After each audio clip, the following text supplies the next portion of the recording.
Hello and welcome to this latest episode of the Shots Pod, where we discuss all things Aldershot Town FC. I'm Liam Flint and I'm joined by my dad, Howard Flint.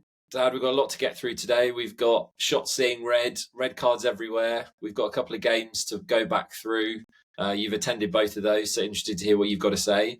And then we've also got a bit of playoff implication, haven't we? You've done some research, got your head down, and you've come up with maybe some possible hope for us Shots fans to sneak in the playoffs. Yeah, it's been an interesting time. Tommy says he doesn't like roller coasters, but I think he's found he's on one, don't you? Yeah, that's it now. We pretty much can't afford any more bad games, can we? So, I mean, as we sit now, there's 4 games to go. And I think you've said previously that you reckon we need 10 points or so. So at least 3 wins out of the remaining 4. So all the bad games or all the capitulations or the Reds, they need to stop now, really. Yeah, I think it's make or break, isn't it now? 4 games to go. I mean, in a way, the season concertinaing is easier. You're not looking at 46 games and thinking, oh, can we win 24 to get in the playoffs? We're looking at 4 games, 3 away, 1 at home. And three wins. I think 10 points is a minimum necessary. Great. On that hopeful note of needing 10 from 12 points, we will remain hopeful because there's been lots said on social media and post-match interviews that we'll talk about as well. But yeah, Dad, let's start with Maidenhead. So obviously that lovely trip away to Maidenhead, you were there. 4-0, 2 penalties, 2 reds, another good day at the office.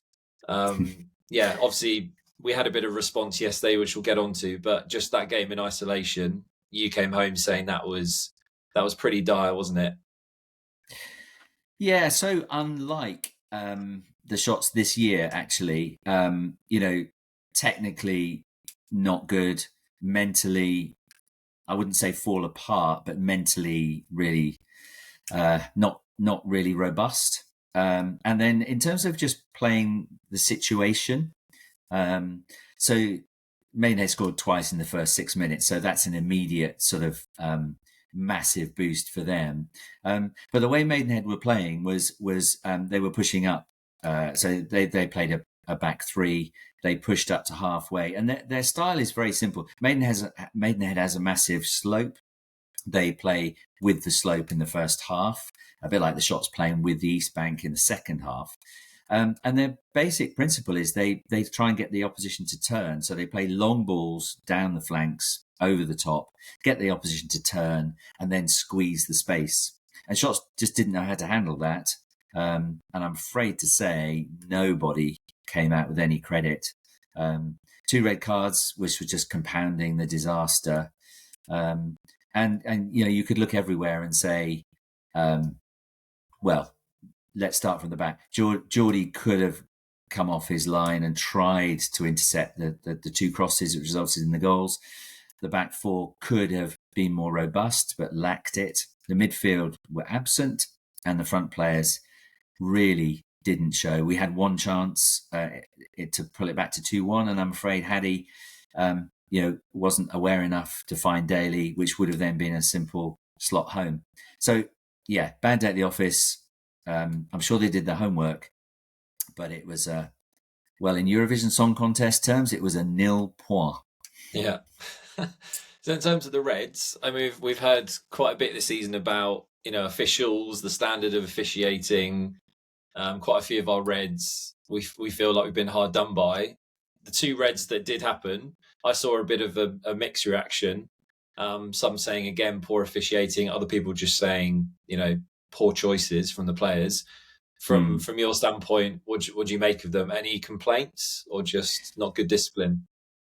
Well, both were right in front of me, actually, where I was. I mean, the Aldershot fans were in a particular corner of the ground. Both were right in front of the Aldershot fans. The first one, Dylan's red, I think was harsh because it was actually 2 yellows. So he got a yellow for a late challenge to start with, which was probably justified.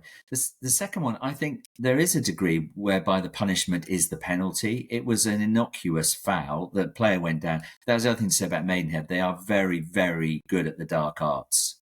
So very strong 6'3" players will go down with no contact or bare minimum contact. So the player Barrett went down with minimum contact. So I think for me, the penalty, if it had been the other way around, I think a yellow was over the top, really. I think a penalty was sufficient. So he went. And then the second yellow, I'm afraid Christian Magoma must have said something because he got a straight red. And I don't know what he said. Maybe other fans watching this do know what he said, but I didn't hear what he said. But he obviously questioned the referee's decision. Harries gave away the penalty, which I think was a penalty, but the response of complaining doesn't get you very far, I think. So, it's just a bad day at the office, and that compounded it with losing two players for the next three, I guess. Yeah, and I mean, it's not the first time we've spoken about it. It's a recurring theme now. I think we're bottom of the kind of fair play table now for the National League, bottom, because of all these red cards. So at what point does it become, unfortunate refereeing, bad day, versus just a lack of discipline and something that the squad and Tommy need to think about? Do you think we're getting now to that point where it's gone beyond just a bit silly, and actually now the squad you could label undisciplined, or would you not go that far? I wouldn't say undisciplined in the sense of, we see some teams, we know some teams are what you would call dirty teams. They follow through over the ball, or their elbows sharpened and things. No, I think it's brain fade. I think it's actually inexperience, generally, but the general team feel. A team has a feel, and sometimes you're in control. Everyone's in control of themselves and of the game. But when the game runs away from you, you can feel out of control. It's just going against us, and that's where brain fade means you just do stupid things and make bad decisions. And I think that's what's happening time and time again. Whereby, if you think back to the Reds, Hadji kicked out. Having been kicked, and the honest outcome should have been either nothing or two reds or two yellows, but he got a red. I think that was unfortunate, but when you're in control, you don't do that. You think bigger. So I just don't think they're thinking context and big picture. I think it's immaturity and inexperience under pressure. And as Tommy has said, a lot of these players haven't played 40, 50 games in a season. So I think there's tired. What I saw yesterday against Dorking was tired minds. Well, you're right. It is a long season, isn't it? And Tommy said numerous times that only a handful of these guys in the squad have actually played a full season or played anywhere near 46 games. So I suppose at some point it's going to catch up. The squads are not the biggest in the National League, are they? No. Anything people like Josh Stokes, Tolaj, Harfield, even people like Minoga, they've played pretty much 99% of the games, haven't they?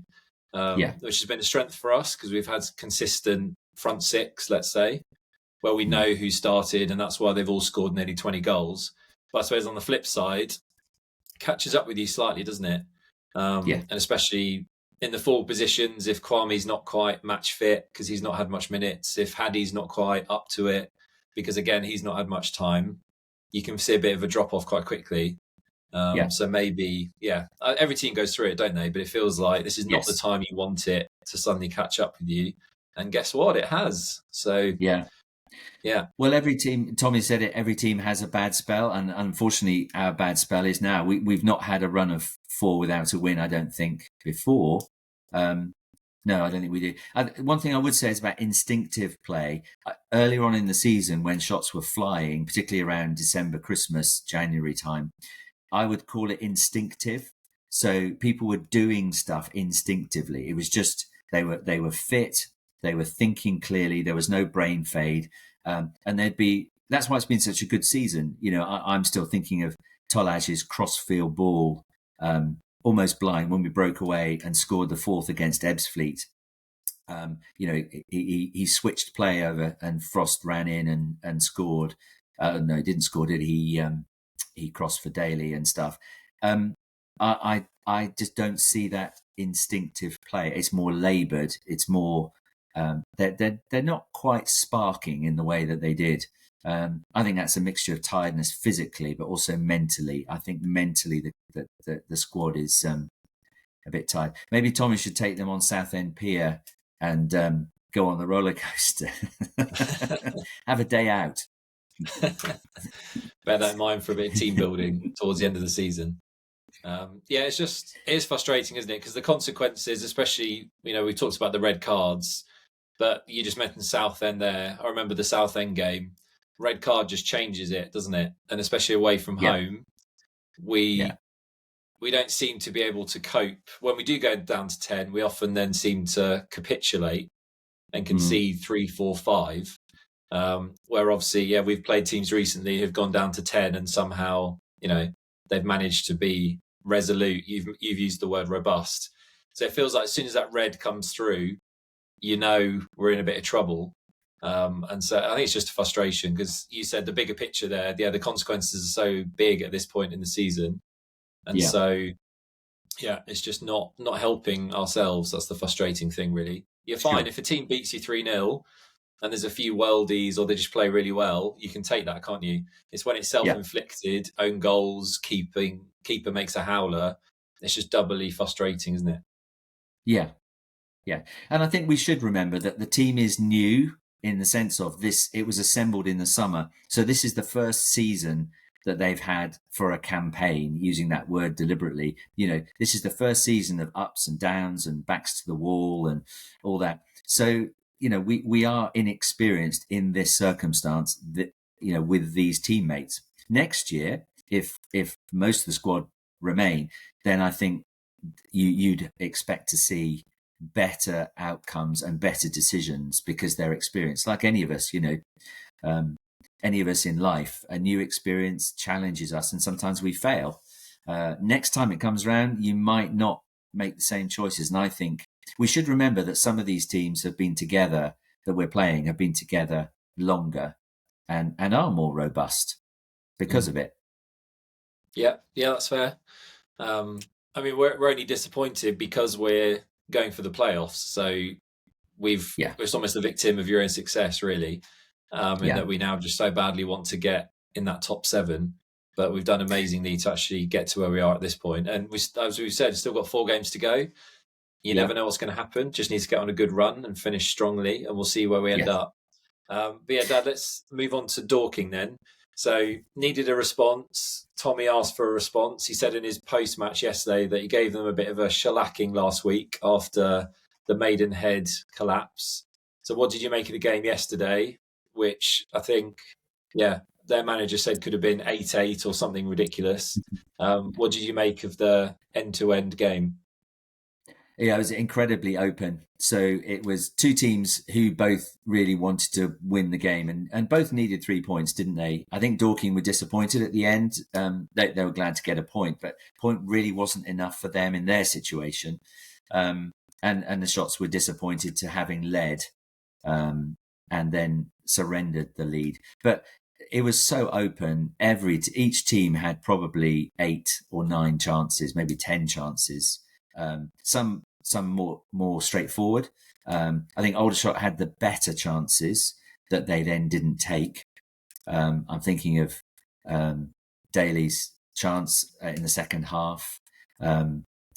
Tolaj had a brilliant header. A fantastic header. He met the corner and the keeper. Their keeper was certainly busier than Geordie, although Geordie also made 2 very good saves, one-on-ones.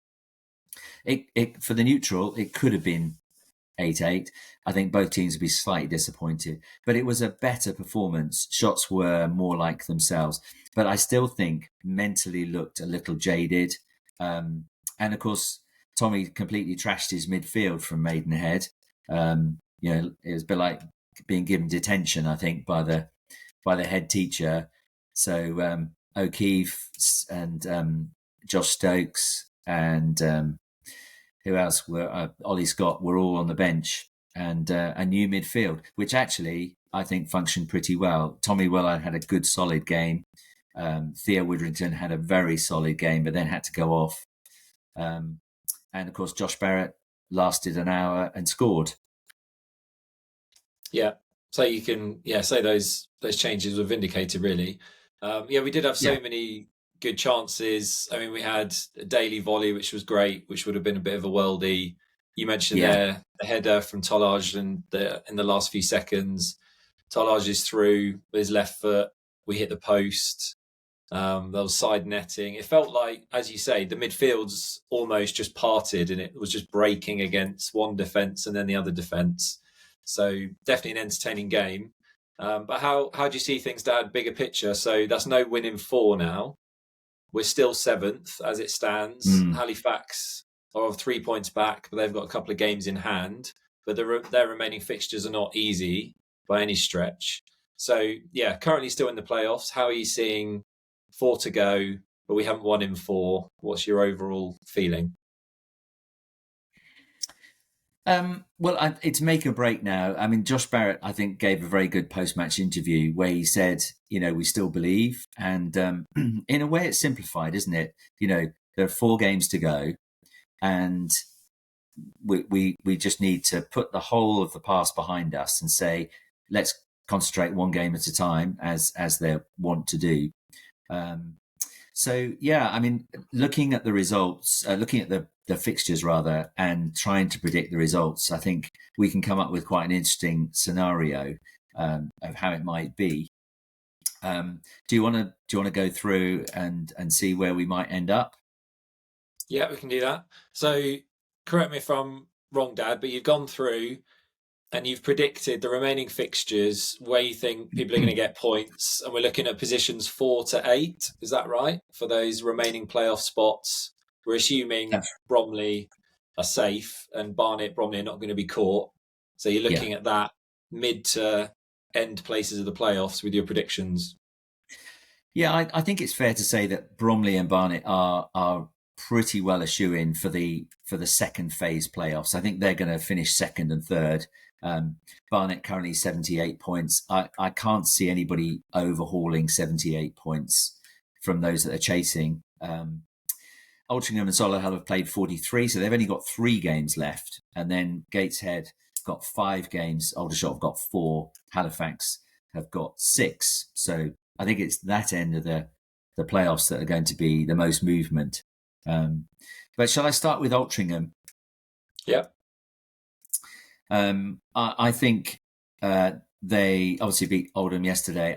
They then played Dorking, and then they play Ebbsfleet, both away, and then they finish with a game against Oxford. I can see them, having seen Dorking yesterday, I can see them beating Dorking and Oxford. Oxford, they've got at home. Oxford are relegated. I can't see them dropping points. So I think they're going to get 6. But I think Ebbsfleet may beat them at Ebbsfleet's ground. So that would give them 6 points, and they'd finish with 76. And their goal difference would be at least 22. In fact, it would be at least 24 if they win both those games. So I'm suggesting Altrincham will finish with 76 points. And then Solihull, who at the moment are 5th, I think they're going to come up with 75 points. I think it's going to be a further 5 points for them, a win and 2 draws. So I would put them on 75 at least. And then when we come to Gateshead, which we agreed we thought was a tough run-in for them, but they're doing pretty well. They've got Fylde to play. Then they've got Chesterfield. Then they've got Fylde, Aldershot, and then Chesterfield. That's been rearranged. And then they have Bromley to play and Maidenhead to play.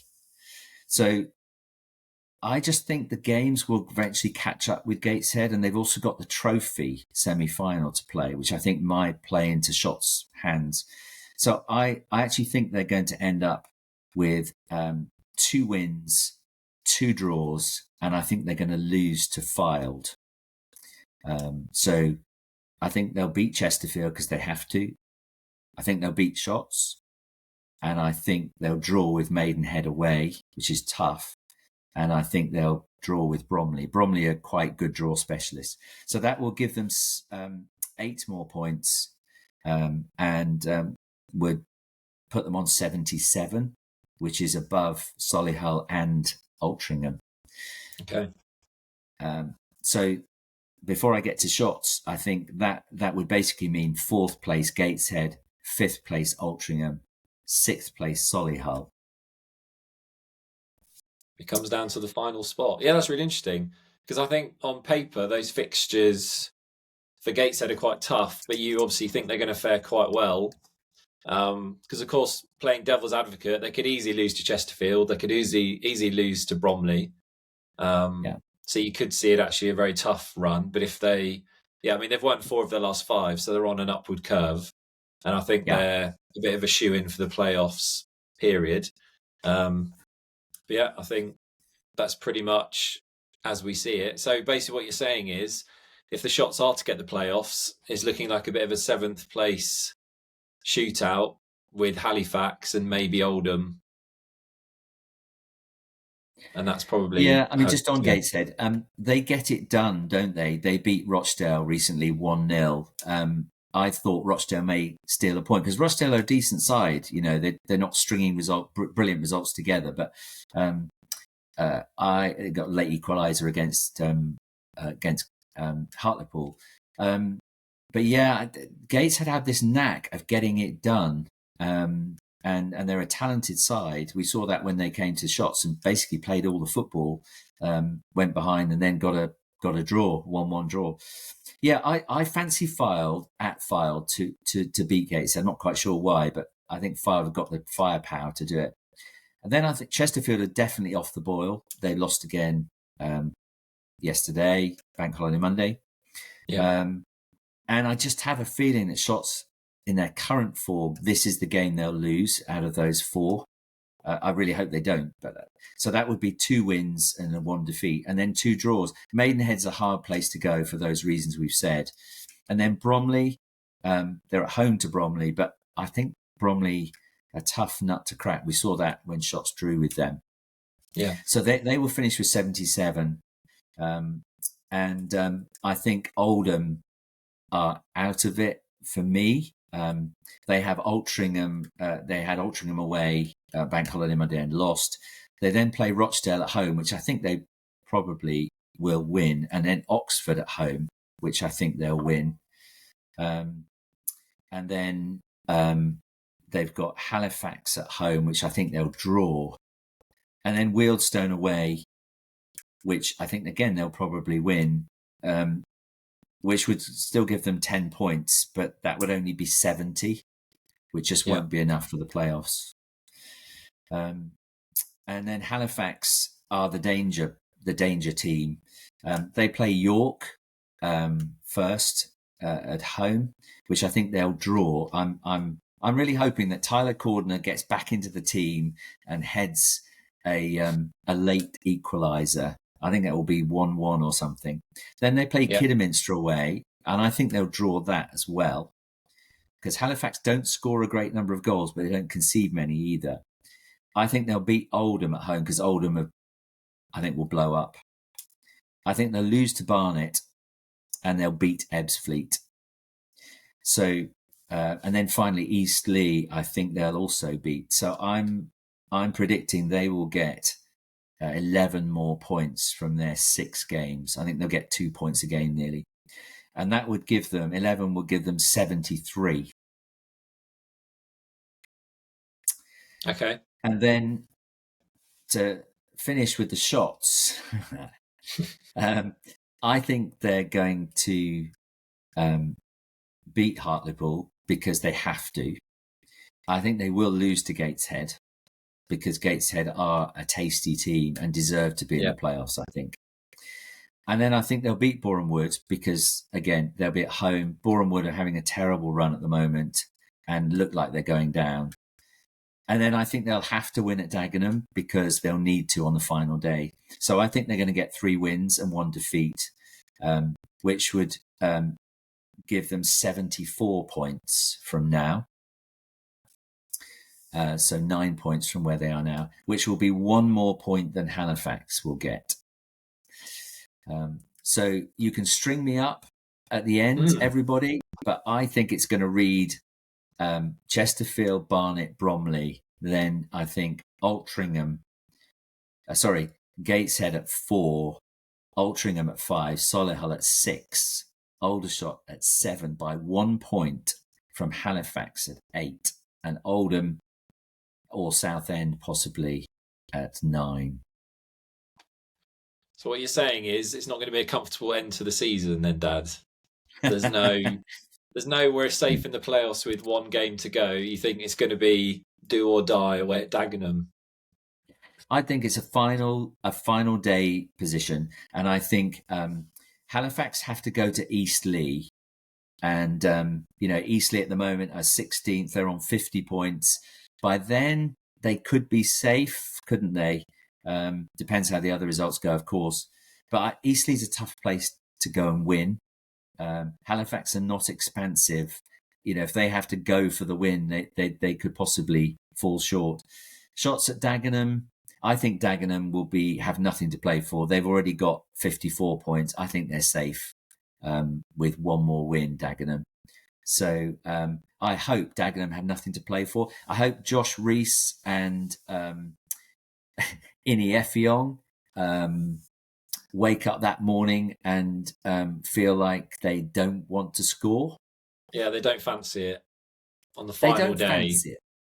That's it. Final day, they're thinking about the beach, Bahamas, and they don't fancy scoring against their old club and denying them.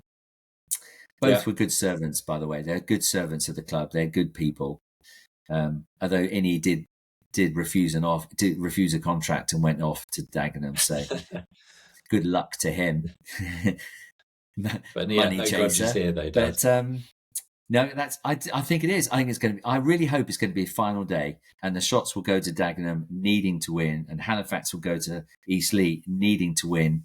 But even if they do, I hope that we'll get through by a point. Okay. So what you're effectively saying is between now and the end of the season, it's a shootout between Shotts and Halifax for that last position. And I think for me, just reflecting on that, it's just funny how Halifax have got one of the best defenses in the division. Shotts have got a pretty poor one. They've got the worst goals conceded in the top 12. But they also, Shotts score, I think it's 20 more goals that Shotts have scored than Halifax. So it's going to be interesting who comes out on top. The team that scores more goals or the team that ships more goals? Is that going to cost? Which way around is it going to go? Because Halifax are quite difficult to break down. We're easy to break down, but we could also score 6. So more than ever, it feels like that front 3 for us could be key. We need to somehow get some defensive stability. Because it feels like as soon as Rollin went back to Walsall, I don't know if you agree, it feels like we've struggled. Kean's come back in, but it doesn't feel, obviously Hadji's been away on international duty. We've struggled at the back, haven't we, since? Yeah. I think Rollin was a really good performer for us. His first game, he struggled against Wealdstone. We remember we drew 3-3 with them, and he looked off the pace. But I think that was because of rustiness, or it was a level that he hadn't. The intensity was he hadn't played for a while for Walsall, had he? No, I think what I would say is, if you were a neutral, would you rather see Aldershot Town get into the playoffs or Halifax Town? Halifax FC to be correct, or FC Halifax. The honest answer is shots are more entertaining. If you were a neutral, you'd enjoy seeing the shots more. I mean, there are red cards. There's the manager being sent off. There's amazing goals. We scored some amazing goals this year. We've also conceded some horrors. Halifax are functional. They're good professionals. They work hard. They're very well drilled, but they would be because their manager is an ex-defender. I think teams become like their managers, and we've only had a year with Tommy, but I think we're like Tommy. We're pretty down to earth. We're pretty expressionate, aren't we? We're passionate, but maybe a little ragged. And that's okay. That's all right. I mean, that's great. We've enjoyed it, but I do think it's sort of almost like robust robust and professional against completely spontaneous, and and Tolaj sums that up perfectly. Don't know what he's going to do next, but when he does it, it can be amazing, or it can go wrong. So that would be my hope, which would mean Gateshead play Shots in the first level of playoffs, and Altrincham play Solihull. Yeah, that'd be tasty, wouldn't it? Yeah, I agree with you. Definitely no regrets from this season. Loving the style of play. Tommy's done such a good job. And I think, in a way, the more critical it becomes and the more do or die it becomes, I think that'll, if you've got a tired mind, that will give you a little injection. Whereas we're seeing what happens. Chesterfield have had the title sewn up and they've completely gone off the boil. But now it's become, okay, guys, if we lose away at Hartlepool and we lose away at Gateshead, that's probably it. I think we'll see a bit of injection of something, creativity or clinical finishing, commitment. So I'm optimistic that Tommy's going to get the best out of them for these remaining games. But I think you're right. I think Gateshead is the game that you could see we could play well and still lose. Whereas I think Hartlepool are there for the taking. And I think our 2 home games, we've got 1 home game. I think we'll do well against Boreham Wood. And then obviously final day, like you said, everyone just goes all out. The beach is calling, holidays are calling. So leave it all out on the pitch at Dagenham, where we've been before, for a tasty away game. So it's going to be exciting, isn't it? Whatever happens. It sure is.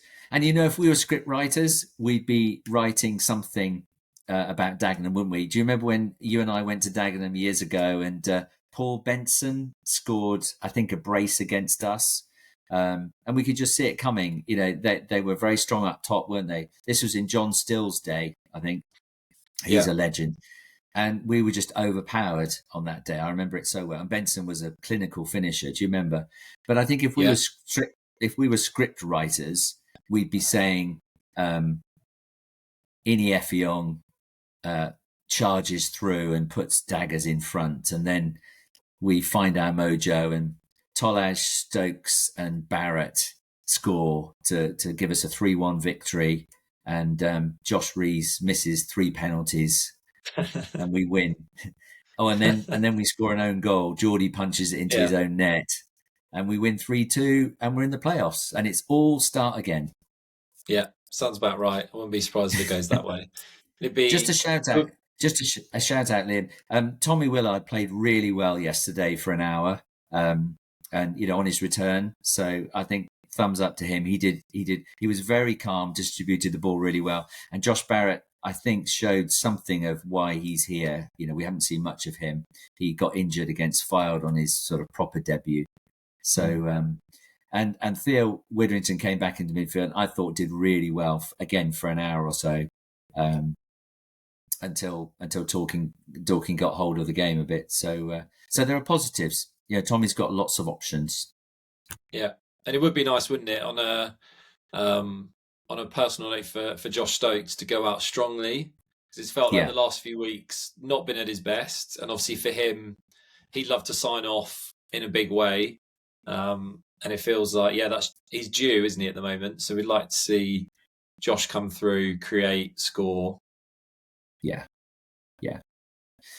No, he's been absolutely wonderful for us, and it would be good. It would be a terrible disappointment to finish 8th, and for it all to finish on that last Saturday.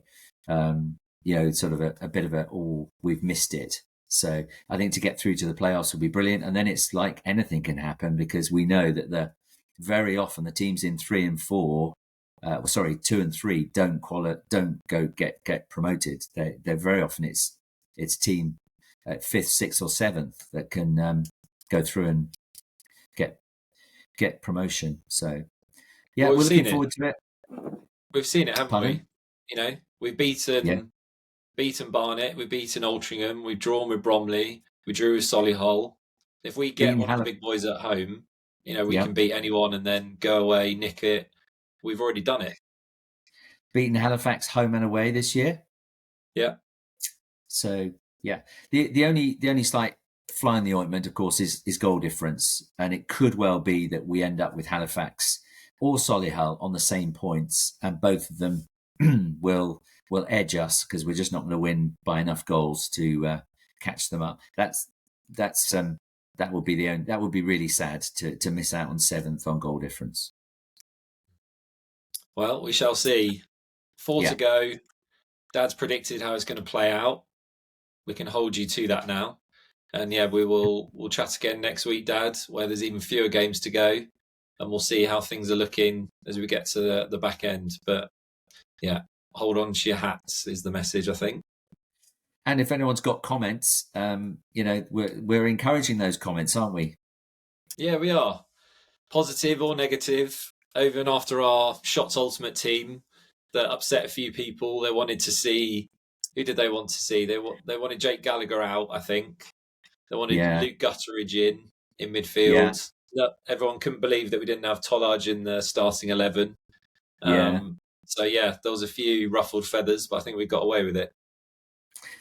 Well, between us, we've seen a lot of players, so we're not going to agree with everybody. Just one sad note: we ought to pay respects to Alex McGregor's family, Liam, because I remember seeing Alex. Whereas it was the mid-70s when Alex played. A lot of people around me yesterday didn't know who he was particularly, heard the name, but he was a really gifted player and a very successful time in Aldershot in our history. So he contributed a lot. So it's very sad to hear him dying really quite young. So he's only 70. So very sad. But hopefully we can end on a good note and press into League Two. That's it. Thanks, Dad, on that positive note. Yeah, we'll see you again next week. We'll be back with more match reviews, hopefully some player interviews. So yeah, stay with us and you can watch or listen next week. See you then. Bye for now.